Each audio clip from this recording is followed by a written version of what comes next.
Hello and welcome, dear students. Today we begin an exciting journey with Lesson 3, two stories about flying from your Class 10 English textbook, First Flight. This chapter brings two inspiring stories that show us how courage and determination can help us overcome fear and reach for the skies, quite literally.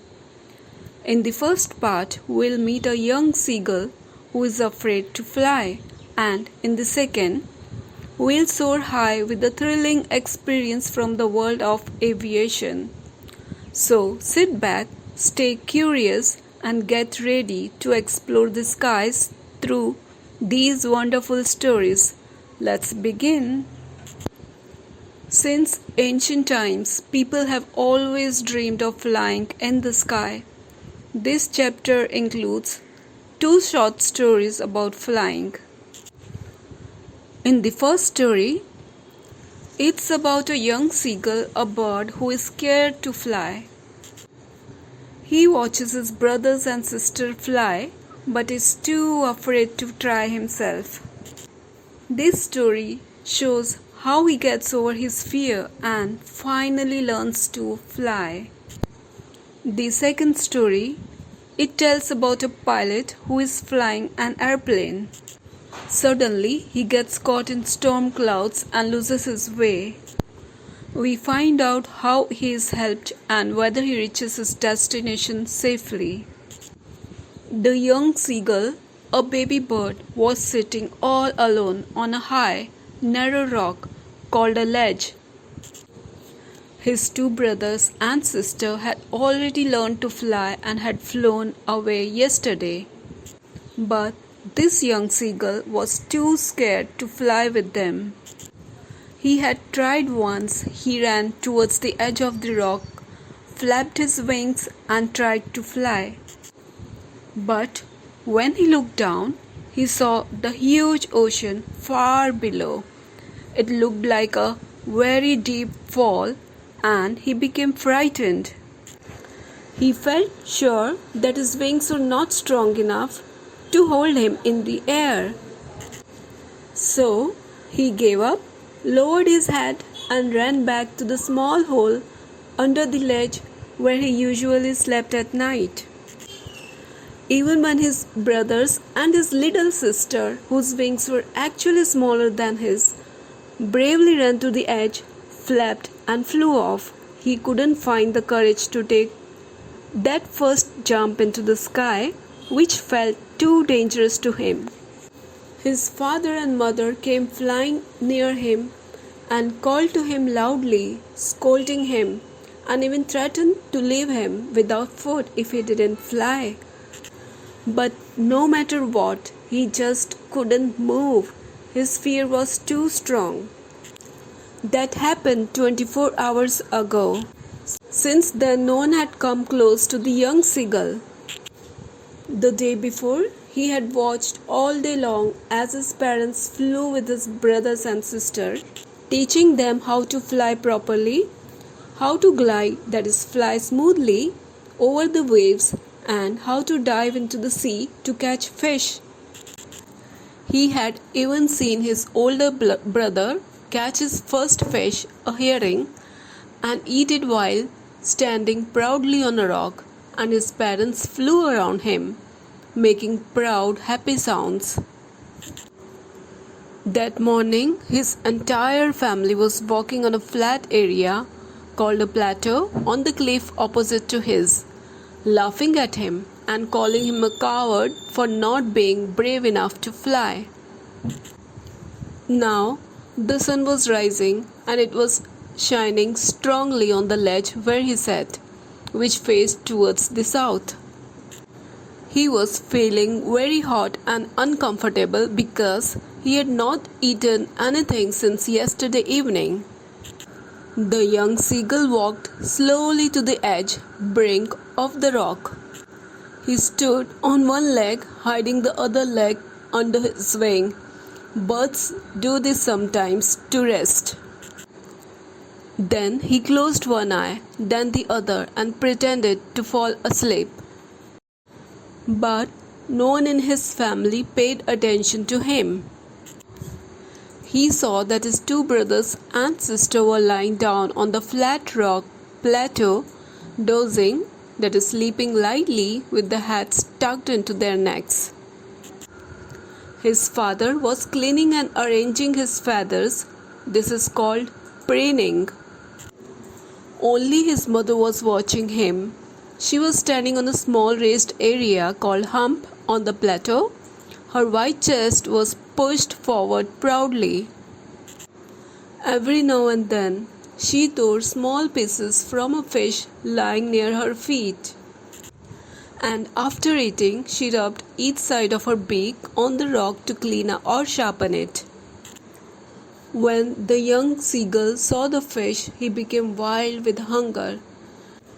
He remembered how much he enjoyed eating like that, tearing at the food and rubbing his beak to sharpen it.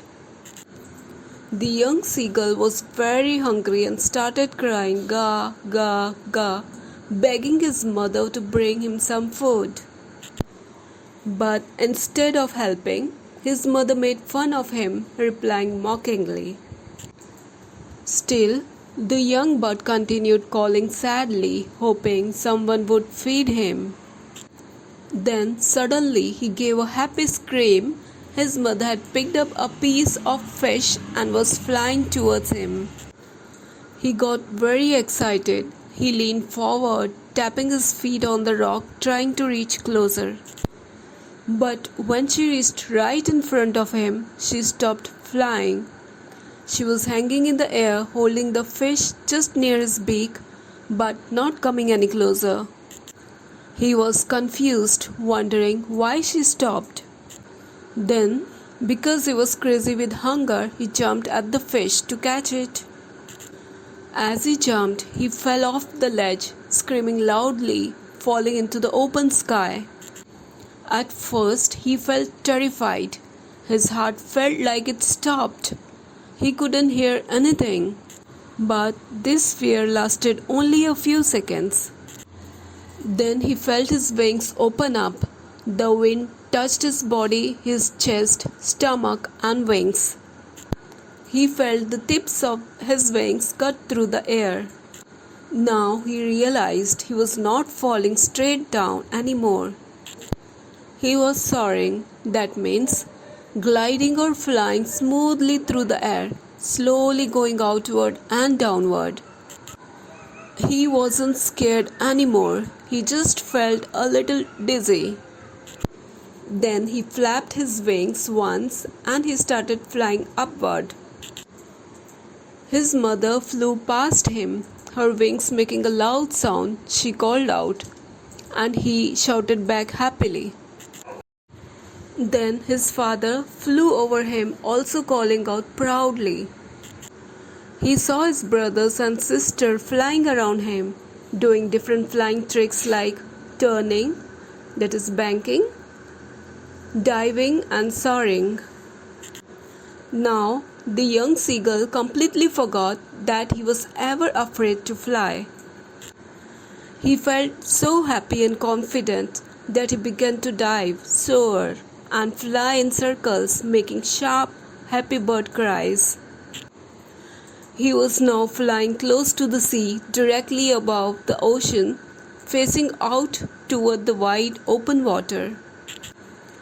Below him, he saw the huge green sea with small waves, that is ridges, moving on it. He turned his beak to the side and made a cheerful sound as if laughing. His parents, brothers, and sister had already landed on the sea below. It looked like a green floor. They were calling him loudly, encouraging him to come down and join them. He tried to land. He dropped his legs to stand on the sea, but instead of standing, his legs sank into the water. He became scared and screamed, trying to fly again by flapping his wings. But he was too tired and hungry, and his body was exhausted because flying for the first time had used a lot of energy. His feet went deeper into the water, and soon his stomach, that is belly, touched the sea, but he didn't sink anymore. He realized that he was floating on the water. His family surrounded him, making happy sounds, praising him, and offering him pieces of fish, that is dogfish, to eat. At last, the young seagull had taken his first flight successfully. Now, final line summary. The young seagull, who was once afraid to fly, has now flown successfully, landed in the sea, and is being praised and fed by his family. His first flight was a success. Next, part 2. The next story, The Black Aeroplane. Please refer your textbook. The moon was coming up in the east behind me, and stars were shining in the clear sky above me. This means the moon was rising in the eastern sky behind the pilot. The sky was clear and full of stars. Next, there wasn't a cloud in the sky. I was happy to be alone high up above the sleeping countryside. The weather was very clear. The pilot felt peaceful flying alone above the quiet land below where people were sleeping. Next, I was flying my old Dakota aeroplane over France back to England. The pilot was flying an old aircraft named Dakota, and he was traveling from France to England. Next, I was dreaming of my holiday and looking forward to being with my family. He was imagining his vacation and was excited to meet his family. Next, I looked at my watch, 1:30 in the morning. The time was 1:30 a.m. Next, I should call Paris Control soon, I thought. The pilot thought it was time to contact the air traffic control in Paris. Next, as I looked down past the nose of the aeroplane, I saw the lights of a big city in front of me. Looking ahead of his plane, the pilot saw city lights below. It was a big city, probably Paris. Next, I switched on the radio and said, Paris Control, Dakota, DS-088 here. Can you hear me? I'm on my way to England. Over. The pilot turned on his radio and contacted the Paris Air Traffic Control, giving his flight code DS-088 and saying he was going to England. Next, the voice from the radio answered me immediately. DS-088, I can hear you. You ought to turn 12 degrees west now. DS-088, over. The air traffic controller in Paris replied quickly, confirming they could hear him. They gave him instructions to change direction. He had to turn 12 degrees to the west. Next, I checked the map and the compass, switched over to my second and last fuel tank, and turned the Dakota 12 degrees west towards England. The pilot looked at his map and compass to make sure he was going the right way. He changed to his second and final fuel tank and turned the plane 12 degrees west as instructed to head toward England. Next, I'll be in time for breakfast, I thought. A good big English breakfast. Everything was going well. It was an easy flight. He felt relaxed and happy, thinking he would reach home in time to enjoy a delicious English breakfast. The weather was good and the flight felt simple. Next, Paris was about 150 kilometers behind me when I saw the clouds. Storm clouds. They were huge. They looked like black mountains standing in front of me across the sky. After flying about 150 kilometers past Paris, he suddenly saw very big and dark storm clouds ahead. They were massive, like black mountains blocking his path. Next, I knew I could not fly up and over them, and I did not have enough fuel to fly around them to the north or south. The storm clouds were too tall to fly above, and he didn't have enough fuel to go around them from the sides. Next, I ought to go back to Paris, I thought, but I wanted to get home. I wanted that breakfast. He thought he should return to Paris to avoid danger, but he didn't want to return back because he was eager to reach home and have breakfast. Next, I'll take the risk, I thought, and flew. He decided to take a chance and fly into the storm despite the danger. Next, I'll take the risk, I thought, and flew that old Dakota straight into the storm. The pilot made a risky decision and flew directly into the storm with his old Dakota aircraft. Inside the clouds, everything was suddenly black. It was impossible to see anything outside the aeroplane. Which means inside the storm it became completely dark. The pilot couldn't see anything outside because the clouds were so thick. Next, the old aeroplane jumped and twisted in the air. The airplane was being shaken and tossed around due to the strong winds in the storm. Next, I looked at the compass. I couldn't believe my eyes. The compass was turning round and round and round. It was dead. It would not work. When he looked at the compass, which shows direction, it was spinning randomly and had stopped working. Next, the other instruments were suddenly dead too. I tried the radio.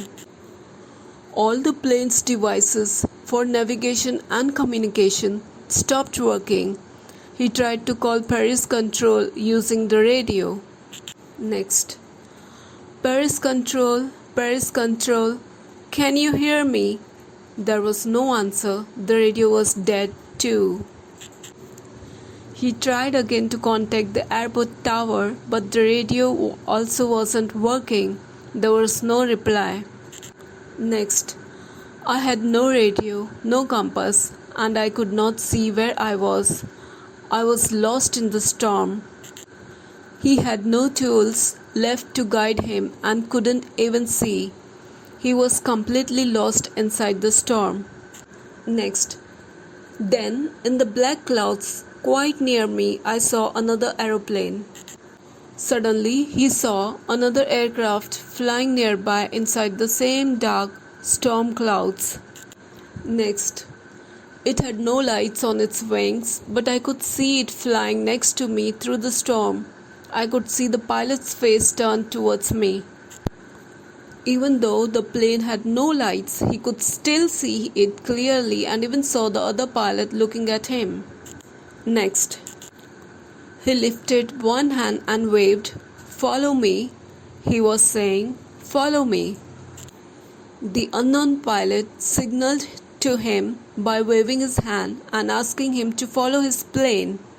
Next, he knows that I am lost, I thought. He's trying to help me. The narrator felt relieved and thought that this mysterious pilot understood his situation and wanted to help. Next, I was very happy to go behind the strange aeroplane like an obedient child. The narrator felt safe and followed the mystery plane just like a child trusts and follows a caring adult. Next, after half an hour, the strange black aeroplane was still there in front of me in the clouds. The mysterious black plane continued guiding the narrator's Dakota through the storm for half an hour. Next, now there was only enough fuel in the old Dakota's last tank to fly for 5 or 10 minutes more. The Dakota had very little fuel left, just enough for 5 to 10 minutes of flight. Next, I was starting to feel frightened again. But then he started to go down and I followed through the storm. The narrator began to worry again, but the black aeroplane began to descend, so he followed it. Next, suddenly I came out of the clouds and saw two long straight lines of lights in front of me. All of a sudden, the narrator came out of the storm clouds and saw the lights of a runway, a place to land. Next, it was a runway, an airport. I was safe. It was an airport. He felt safe and relieved. Next, I turned to look for my friend in the black aeroplane, but the sky was empty. He turned around to see the black aeroplane and the pilot, but there was nothing in the sky. Next, the black aeroplane was gone. I could not see it anywhere. The black aeroplane that had helped him disappeared suddenly without a trace.